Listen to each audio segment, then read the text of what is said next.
Here is the Spyderco Lil Native, pretty much as it came from the factory. The only thing I've done to it was strop the edge to remove the burr. I wanted to make this little video of a few short, relatable tests to give you a better idea how it performs, as said, with the factory settings, so to speak. I've done this before, nothing special. A small light cardboard box, some rope, maybe cut into a bit of wood.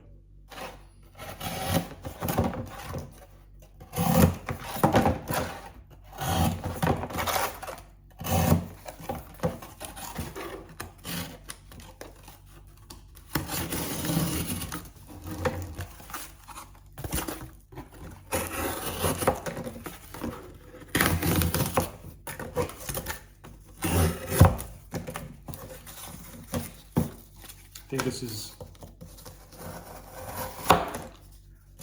something that most people do when they get rid of cardboard boxes to get them a bit more compact.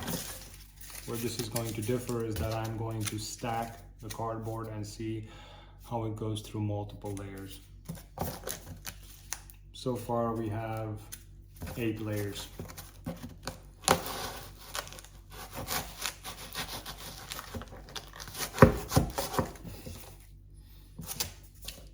Does it okay?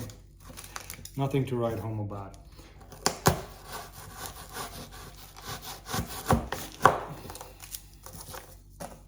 When you're doing this, you do want a sharp edge. With the knife set up as it is, it's a small stubby knife.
Does cardboard cutting okay, basically like any other Spyderco that's set up this way, and most of them are, as they come from the factory, about 20, 21, 22 degrees per side, 0.6 millimeters behind the edge, 24 thousandths of an inch. It's not very thick compared to cold steels and Benchmades, but it's not really thin compared to Civivi or Manley.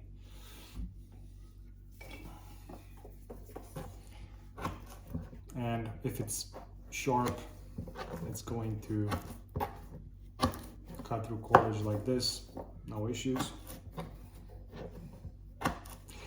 Not a big knife. So when you're doing cuts like this, you're gonna want to have it as sharp as possible.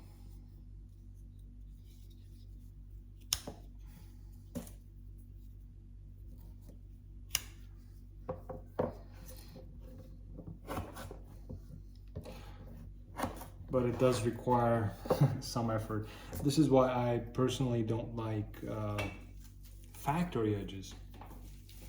In most cases, they are too steep.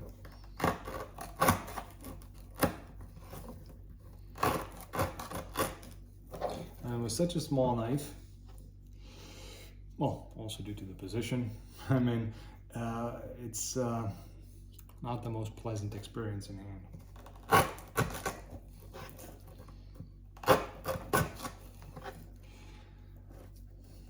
It's very obvious why some people don't like compression locks. Even if I'm up here, I am kind of going in the compression lock. I don't think I've ever had such a small knife with a compression lock.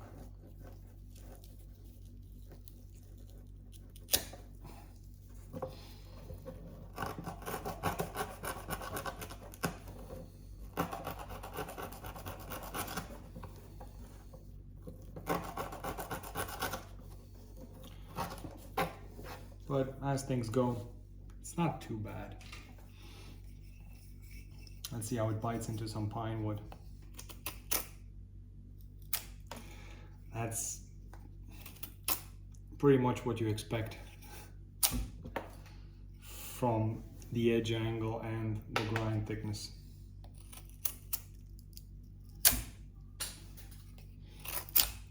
And this is soft pine wood going with the grain.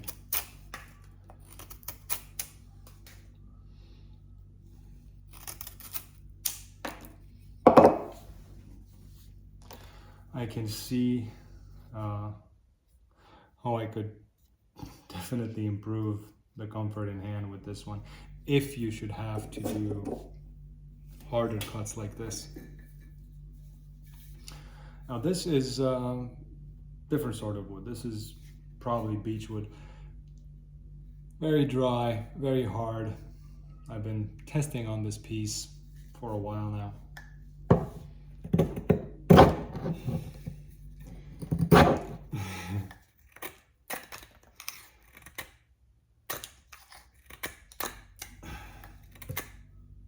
And if you're gonna do something like this, try to cut shavings or whittle harder woods. 22 degrees per side with such a thick edge, not the best choice. Yeah, you can do it. Like I said, this is a small knife.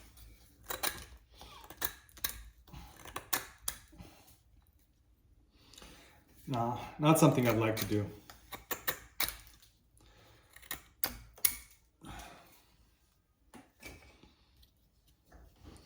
I mean, comfort in hand is pretty clear. It's a small knife, has some sharp edges, pretty much like any knife of this size, or even if you take something a little bit bigger, it's going to bother your hand because of the sharp edges, and it is a folder after all. But I think that with 5 minutes maybe spent on the scales, especially this part where the inside of the scales are still very sharp, just maybe 30 seconds on that with some smooth sandpaper, just knock off the corners. That will do a lot. What I am finding that it is bothering me, and I did not foresee this as an issue, as the blade does not have a lot of jimping.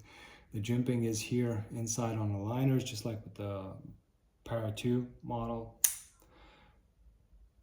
This is kind of rough for my liking.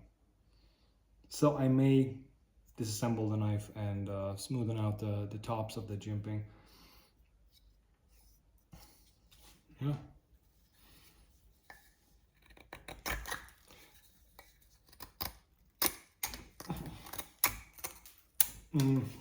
No, I wouldn't want to be doing this for 5 minutes. The cardboard stuff, easily done. With thicker cardboard, you're going to have to press down, and once again, you're going to feel the fact that it's a flow-through design, it's an open back design, and the fact that the scales on the inside are left a bit sharp. If you do smaller tasks with it, just work for like 2-3 minutes, you know, break up a cardboard box, cut off a few pieces of rope, you're not going to have an issue with it. If, however, you see this as your absolute everyday carry and you want to do a lot of things with it, and sometimes you have to break up, I don't know, 2, 3, 4, 5, 6 cardboard boxes, turn them into little pieces, maybe reducing the edge angle and adjusting the handle a bit to your liking would not be the worst idea. So I hope this test was short and relatable enough, and there was not a lot of force going into this, and it hasn't loosened up. That does say something, because some knives, even after a short test like this, loosen up in the pivot area. I haven't disassembled this one yet, so maybe after that you might want to use some Loctite. Not a big fan of Loctite, and I'm not a big fan of putting oil in the pivot unless it's really necessary. This one, yeah, the action is pretty nice. Detent is also very nice. You can kind of shake it out, but it takes a lot of effort. If you can shake it out immediately, that's a weak detent. Or if you can just easily fail it, go after go. But if you just put a bit of pressure into this one, you're not going to fail it. So yeah, overall, I think it's really nice. The only thing that I don't like is the very steep edge angle. And, you know, factory edges tend to not last as long. This one is okay. It's about in the same shape that it was before. Maybe lost a bit of the shaving. When it came brand new, it wasn't shaving, it wasn't cutting paper that well, simply because it had a burr on the apex. As soon as I stropped it a bit, got rid of that burr, and now if I push a bit harder, it will take off hairs. It will slice through a piece of paper relatively cleanly. It's okay, it's okay. But I do like the model.